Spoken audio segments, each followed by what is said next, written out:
Hey guys, welcome back to my channel. In this video we are going to find out how to connect Adalo with external tools using free integrations. The link to Adalo will be in the description, so make sure to check it out.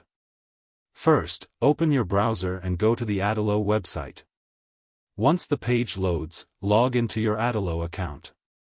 After logging in, open the app where you want to add an integration. Now click on the screen that contains a button or form. Select the button or form so its settings open on the right side. Now scroll to the Actions section and click on Add Action. Choose an available integration option such as Zapier if it appears. Follow the on-screen steps to connect your Adalo app to the external tool. If the integration asks for an account connection, sign in and allow access. Map the required data field so Adalo knows what data to send. Save the action once the setup is complete. Use the preview option to test if the integration is working correctly. Note that free integrations are limited and some advanced integrations require a paid plan.